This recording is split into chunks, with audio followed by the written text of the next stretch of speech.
Welcome to Traveler's Tales. I am your host, Greg Alonzo.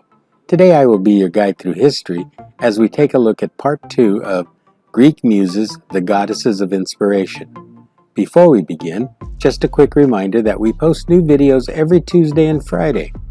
Don't forget to hit the little bell icon to be notified each time we post new videos. Moving right along, mythology tells us one thing, while archaeology tells us another. Our first question for today is from Cleander. He wants to know, what were the Muses known for? Cleander, in a nutshell, in Greek mythology, the Muses were goddesses of various arts, such as music, dance, and poetry. The Muses were not only blessed with wonderful talents, they also possessed great beauty, grace, and allure. Now we have a question from Priscilla. She asks, why were the Muses important to the ancient Greek world? Priscilla, it was believed that the Muses were the adorned deities whose creativity, wisdom, and insight inspired all artists and thinkers who depended on them. Our next question is from Manolita. She wants to know who were the parents of the Muses.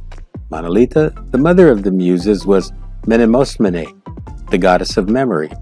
And their father, as with everything that represents good in Greek mythology, their father was Zeus, king of all the gods. Now we have a question from Janine.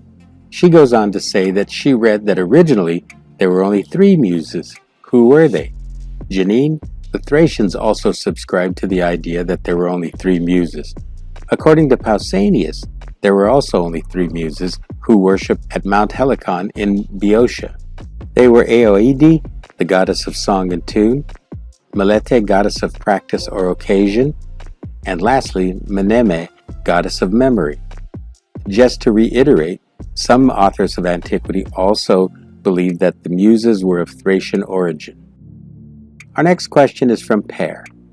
He wants to know, who was the oldest of the Muses? Per, the oldest of the Muses, was Calliope. She had the gift of eloquence, which she was able to bestow upon statesmen and royalty. I would also add that she was the mother of Orpheus. Orpheus was a legendary musician and prophet in the ancient Greek religion. According to legend, he traveled with Jason and the Argonauts in search of the Golden Fleece. We have a video on Argonautica that I will gladly link for those of you who want to learn more about Jason and his quest for the Golden Fleece. One last note on Orpheus. He was also believed to have descended into the underworld, Hades, to recover his lost wife. Let's press on. Our next question is from Anatoly.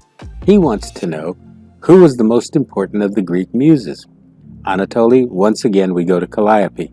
According to the Greek poet Hesiod, Calliope was the most important of the 9 Muses, and for this reason she attended worshipful princes. For this reason, Calliope usually is depicted wearing a gold crown and carrying a writing tablet, a scroll, or a book in her hand.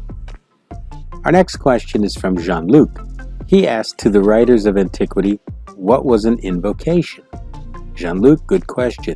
The purpose of the invocation was an appeal made by a poet to a muse to help him in composing the work. This was conventional in both ancient Greek and Latin poetry, especially in an epic.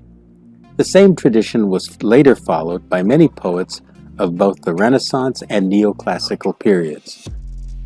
We still have time for a couple more questions. Let's see. Here's a good one from Dimitri. He wants to know, what were the characteristics of a muse? Dimitri, each of the Muses was lovely, graceful, and alluring. Each was also gifted with a particular artistic talent. Now we have a question from Kira. She asked, where did the Muses live? Kira, in the legend of the Muses, they were described by various authors as living on Mount Olympus. Our last question for today is from Anita. She questions the point and purpose of the Muses.